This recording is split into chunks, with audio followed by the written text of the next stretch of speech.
नमस्कार दोस्तों, स्वागत है आपका आपके अपने YouTube चैनल जीएस जीनियस में।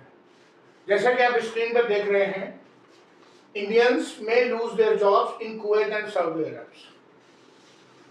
अभी हाल ही में एक स्टडी हुई है जिसका यह निष्कर्ष निकला है कि भारतीय कुवैत और सऊदी अरब जैसे जो मिडिल वेस्ट कंट्रीज हैं वहां पर अपनी नौकरी से हाथ धो सकते हैं। ये भारतीयों के लिए खतरे की घंटी है। चित्र में आप देख रहे हैं कुछ भारतीय वर्कर हैं जो कि कंस्ट्रक्शन के काम में लगे हुए हैं। ये स्लैब ढाली जा रही है।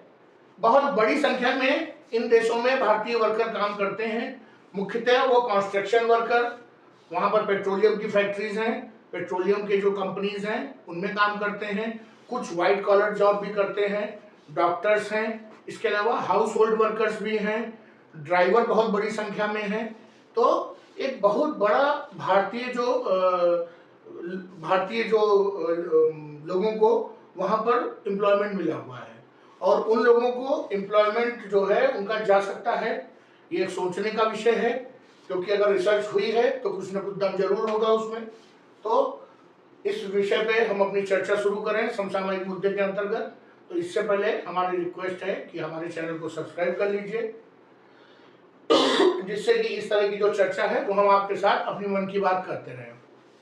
तो चलिए आइए लेक्चर को शुरू करते हैं। जो रिसर्च हुई है वो मेनली दो कंट्रीज के लिए हुई है, सऊदी अरब, कुवैत, लेकिन वहां पर और भी कंट्रीज हैं, यूएई और भी है, जॉर्डन। ये जो मिडिल ईस्ट और जो वेस्ट जो है, मिडिल वेस्ट के जो कंट्रीज हैं वहां पर बहुत बड़ी संख्या में भारतीय काम करते हैं। तो ये 2022-23 में एक तारांकित प्रश्न के जवाब में भारत सरकार का ये उत्तर था कि सऊदी अरब में लगभग 2.5 मिलियन और कुवैत में लगभग 1 मिलियन। तो अगर ये 22-23 का जवाब है तो मोस्ट प्रोबेबली इसमें आप 10% जोड़ दीजिए और इसमें भी 10% जोड़ दीजिए, इतनी संख्या तो बढ़ ही गई होगी। बहुत बड़ी संख्या है। केवल ये उसकी मामले की गंभीरता को बताने के लिए मैंने ये चीज बताई है। अब ये जो बाहर के लोग हैं, इनसे हमें फायदा क्या होता है जो हमारे लोग बाहर नौकरी करने जाते हैं?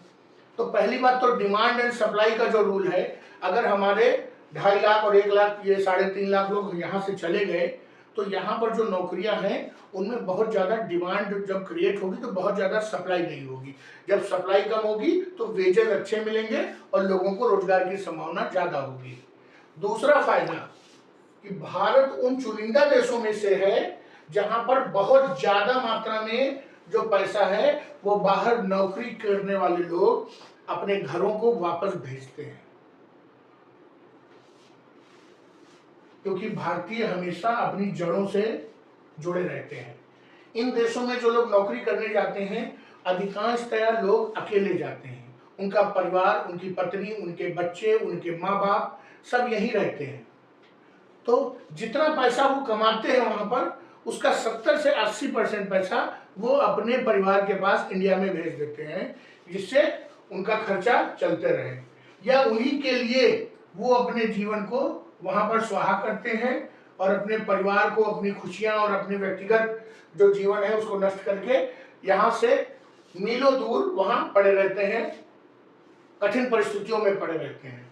तो 2018-19 में बाहर काम करने वाले भारतीयों ने 79 बिलियन, 2019-20 में 83.3 बिलियन, 20-21 में 87 बिलियन, 21-22 में 89 बिलियन, 22-23 में 111 बिलियन और 23-24 में 100, अभी तक ये 125 बिलियन भेज चुके हैं। इसमें हो सकता है कि अभी 5 बिलियन और जुड़ जाए, अभी 24 खत्म होने में देर है।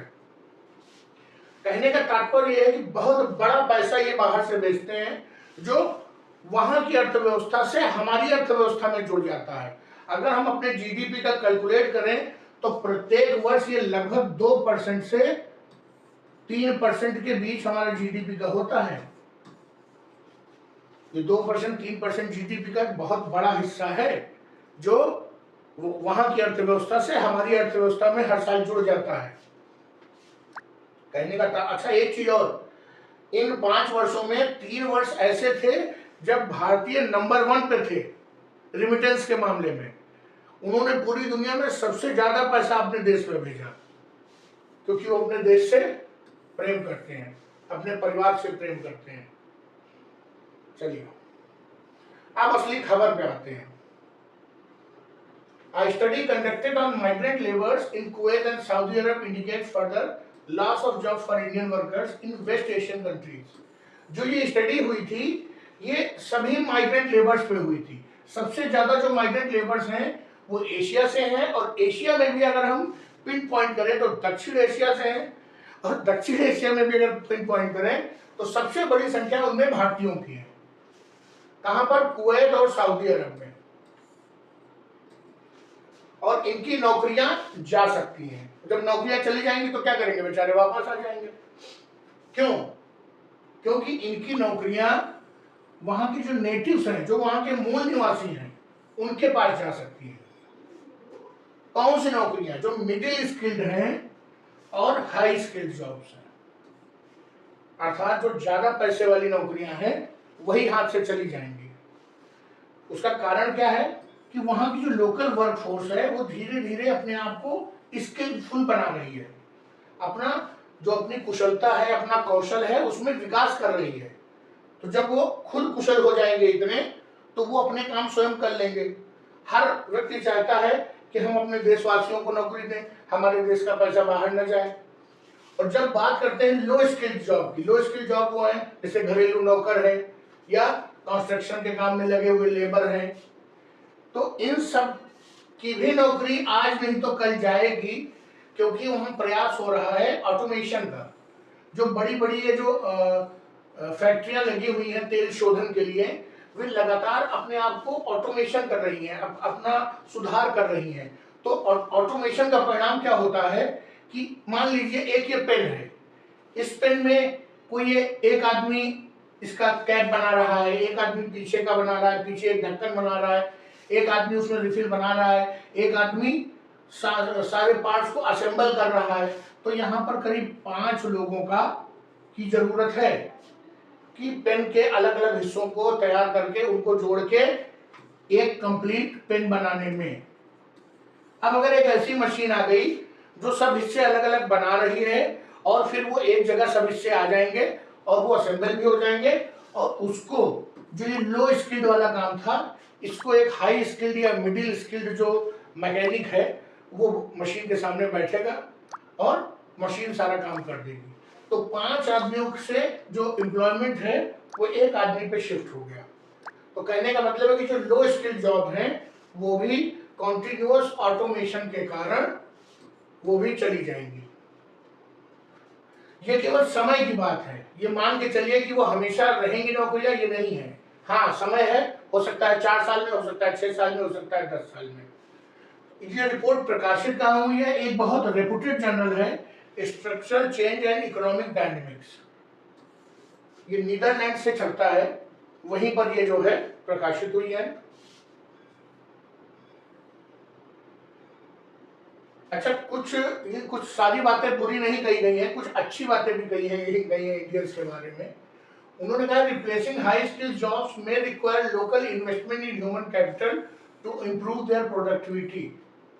ऐसे ही वो नेटिव से नहीं रिप्लेस हो जाएंगी, उनमें जो ह्यूमन कैपिटल है उसमें इन्वेस्ट करना पड़ेगा, अर्थात उनकी ट्रेनिंग, उनकी एजुकेशन, उसको बढ़ाना पड़ेगा, उनके अंदर मोटिवेशन लाना पड़ेगा, जिससे उनकी प्रोडक्टिविटी अर्थात उत्पादकता बढ़ेगी। लेकिन इसमें टाइम तो लगेगा, लेकिन ये हमेशा के लिए ऐसा नहीं है कि ये कभी हो ही नहीं पाएगा। आज नहीं तो कल उनकी प्रोडक्टिविटी भी माइग्रेंट लेबर्स के बराबर होगी। और ऐसा क्यों हो रहा है? पूरी दुनिया में इस समय राइट विंग की सरकारें हैं, चाहे वो आप यूएसए ले लीजिए, ट्रम्प साहब बन गए हैं, उधर पुतिन, इधर इंडिया में मोदी जी, चाइना में जिनपिंग, हर जगह राइट विंग आगे बढ़ रहा है। और राइट विंग की एक खासियत ये होती है कि उनके अपने देश का हित सर्वोपरि होता है। तो जब कोई एक देश अपने नागरिकों का हित सर्वोपरि देखता है तो दूसरा कहाँ रेवड़ी बांटने वाला है दूसरे देश के लोगों को? वो कहेगा ठीक है भैया, हम भी अपने देश के लोगों के हित के बारे में सोचेंगे। तो वो स्थिति जब बनेगी तो वो प्रयास करेंगे कि चाहे हमारे देश का आदमी नौकरी करे, चाहे वो कम प्रोडक्टिविटी ही दे। तो अच्छा, एक कारण और है कि जो ये देश हैं मिडिल ईस्ट और मिडिल वेस्ट के, इनमें जो वर्किंग पॉपुलेशन है वो तेजी से बढ़ रही है। जो वेस्टर्न कंट्रीज है, जो यूरोपियन कंट्रीज हैं, वहां पर ऐसा नहीं है। वहां पे बूढ़े लोगों की जनसंख्या बहुत ज्यादा हो चुकी है, क्योंकि आबादी का जो है बढ़ नहीं रही है तेजी से। जो नई वर्क फोर्स है वो पैदा ही नहीं हो रही है। लोग शादी नहीं कर रहे हैं, लोग शादी कर भी रहे हैं तो बच्चे नहीं पैदा कर रहे हैं, और अगर कर भी रहे हैं तो केवल एक। अब दो लोगों ने मिलकर एक बच्चा पैदा किया, जब दो चले जाएंगे तो वो एक रह जाएगा, तो इस प्रकार तो आबादी अपने आप 40% के रेशियो से कम हो जाएगी। तो वहां पर लेबर शॉर्टेज है, काम करने वाले लोग नहीं है, प्लस उनकी जो मेडिकल फैसिलिटीज अच्छी है, बूढ़े लोग अधिक समय तक जीवन प्रत्याशा दर उनकी बेहतर है, नए बच्चों का जन्म नहीं हो रहा है, और जो पुरानी जनरेशन है वो सालों साल मेडिकल फैसिलिटी अच्छी होने के कारण उनकी जीवन दर ज्यादा अच्छी है। लेकिन जो ये मिडिल ईस्ट के कंट्रीज हैं, इनमें आबादी बहुत तेजी से बढ़ रही है। क्यों? क्योंकि पैसा भी है भाई, तेल पे आधारित है, फ्यूल इकोनॉमी है इनकी, और अभी तक तो बहुत तेजी से फ्यूल इकोनॉमी ऊपर चढ़ रही थी। हाँ, अब उनके तेल के कुओं में से प्रोडक्शन कम हो रहा है, और हमारे जो जानकार लोग हैं उनका ये मानना है कि अगले 50 साल में ये जितने भी देश जो तेल पे निर्भर हैं, जिनकी फ्यूल इकोनॉमी कही जाती है, उनका भविष्य अंधकारमय है। तो अभी तो आबादी तेजी से बढ़ रही है, पैसा भी है, तो बच्चों का जन्म भी हो रहा है। Productivity difference between local people and migrant population में provide a buffer period.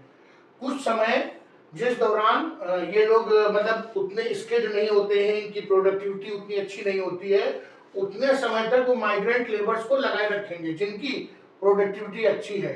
Specially जो इंडियंस होते हैं, हम अपने वहां चाहे जो गलतियां करें, लेकिन जब हम बाहर जाते हैं तो कभी देश का नाम डुबोते नहीं हैं। हमेशा मोस्ट सिविलाइज्ड जो वो होती है पॉपुलेशन, वो इंडियन होती है। जिस देश में जाएंगे वहां के नियमों का पालन करेंगे, उनके नेटिव से भी ज्यादा नियमों का पालन करेंगे, और जहां काम करेंगे मेहनत से काम करेंगे। तो इस कारण से, क्योंकि हमारी प्रोडक्टिविटी ज्यादा है, इसलिए हो सकता है कुछ समय लग जाए, लेकिन जिस दिन वो लोग हमारी बराबरी कर लेंगे प्रोडक्टिविटी की, उस दिन हमको भारतीयों के लिए खतरे की घंटी बजने लगेगी। और लो स्किल, इनमें भी जब तक टेक्नोलॉजी अर्थात ऑटोमेशन को टाइम लगेगा रिप्लेस करने में, तब तक जो है ये भी नौकरियां चलती रहेंगी। लेकिन जैसे जैसे ऑटोमेशन बढ़ेगा, तो जो ये शॉर्ट स्किल या लो स्किल जॉब है, इनके लिए भी खतरा हो जाएगा। अच्छा, एक कारण और जो ये माइग्रेंट लेबर से काम करवाते हैं कि प्रोडक्टिविटी तो ज्यादा है और सैलरी कम लेते हैं, दोनों फायदे हैं। उत्पादकता अधिक है और कम पैसे पे काम करने को तैयार है। क्यों तैयार है? क्योंकि यहाँ बेरोजगारी है। ये एक पक्ष में है हमारे, लेकिन बहुत दिनों तक ये पक्ष में नहीं रहेगा। इसके कारण खतरा तो मंडरा ही रहा है। हाँ, कुछ बफर पीरियड मिल रहा है जिस दौरान हम कुछ और कर सकते हैं। हमारी सरकार को चाहिए कि यहाँ पर भी पर्याप्त जॉब अपॉर्चुनिटीज क्रिएट करें। हाँ, एक और मुद्दा है कि अगर इनकी जॉब चली गई तो क्या होगा? तो वो यहाँ पे वापस लौटेंगे देश में। जब देश में वापस लौटेंगे तो यहाँ पर जॉब खोजेंगे। जब यहाँ जॉब खोजेंगे तो वही डिमांड एंड सप्लाई का रूल लगेगा। डिमांड कम है, सप्लाई ज्यादा है, लोग स्किल्ड लोग बाहर से आ रहे हैं, तो जो हमारे वहाँ जो एम्प्लॉयर हैं वो सीधे बार्गेनिंग करेंगे। जब हमारा एम्प्लॉय कहेगा कि भाई मेरा वेतन बढ़ाइए, तो कहेगा कि आप जाइए, कोई दूसरा आ रहा है, वो तो कुवैत से आया 10 साल काम करके, उसको बेहतर नॉलेज है। तो उम्मीद यह है कि जब वहां से लोग वापस आएंगे तो यहाँ भी बेरोजगारी का जो है भूत दिखाई देने लगेगा। इसलिए ये एक चिंता का विषय है। मैंने अपनी बात आपके सामने रखी। हमारे देश में बेरोजगारी की ऑलरेडी एक समस्या चल रही है, उस बेरोजगारी में और एक बेरोजगारी और बढ़ जाएगी, तो चिंता का विषय तो है। आपका इस पर क्या विचार है? कमेंट बॉक्स में आप भी लिखिए। अपनी बातों को यह समाप्त करता हूँ। चैनल को हमारे लाइक करिए, सब्सक्राइब करिए। धन्यवाद दोस्तों।